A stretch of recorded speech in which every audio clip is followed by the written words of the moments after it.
Matata na mamayad. Kaya naman inisip tang mag-vulcanize yung mga titap mamayad.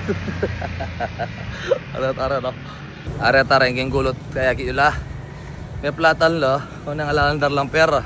Kung tawag yung vulcanizing niya, ako na mamayad. Bakit mayan ako mamayad. Palagi yan yung kaya, vulcanizing kaya ni makabakal eh. Mag-vulcanize kayo po. Pero, sa kabila. Wala, alam mag-vulcanize kayo ng kabila. Whoop! Hoy! Ano ka? Itong ngay, itong kesir na ng motor. Mag-vulcanize kayo, alala ko mamayad. Kaya ako lang mamayad, idol. Ano ba? Ito, ating ba, sira itong motor to. Ano yung alalang pamayad? Kaya ka magbabayad. Kaya ako lang mamayad. At yung Gcash. Ala, May gigas ka rin. Gcash na lang, no? Di ako na mamayad! Kaya ako lang mamayad, kabalik ko na. Are, no? Rening ngay. Alala ka nung pera. Kaya ako lang mamayad. Kabalik ko na muna. Ay, ibabando na yung mamayad.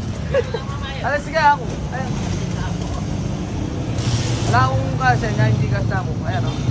Oo, mag-obra lahat, ha? Alala ka nung hindi lang kumain na siguro kita. Hey, Idol, thank you. Ay, ito na ako sabat. Ayun na. O, retan. Iras na huwag ang kaya vulcanizing. At least, agi mag-ubra lang kaya retan tapat. Idol. So, pantala. Di ba? Patata na mamayad. Kaya naman inisip tang mag-vulcanizing mga titap mamayad. Arat-arat, no? Alright, God bless. Upside.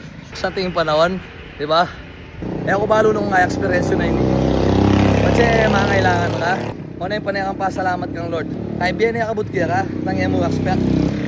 Sabi ako, minsan ita mo nga makasalanan, magagawang kasalanan, maglaro, pero patuloy tamong manya at patawad kaya nga pong Gino. Balo mo, puling yako panay akong experience ni mga nini. Idol, panay akong experience ni itang patsetting kong bayaran. Panigurado bukas o makadwa. Atin yung blessing ka na nga pong Gino. Puling, panay akong magpa-thank you. Atin wala, pagising magpa-thank you na ako. Kaya mo pa magbiyahe ko makamotor. Ngayon mo mag-jogging ko, magpasalamat ko dahil patsay may kauli ko, ligtas ko, di ba?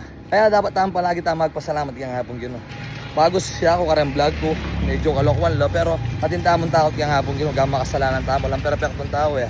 Tamo, hapayo kaya kayo, mag-workout kayo, bakanta, makaisip kayong positive, makaisip kayong masanting, at magpasalamat lagi kan Lord.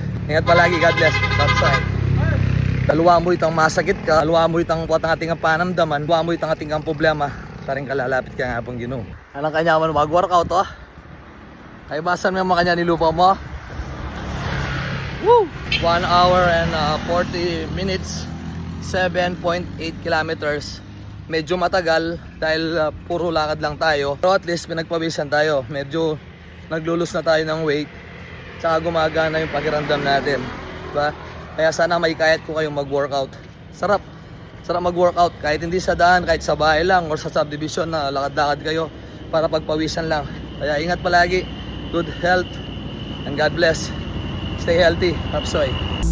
Bapsoy, ang bida sa kasana, hatid daw awa sa bawat kwentong dala. Alright, thank you. Ingat kayo, Idol. Saan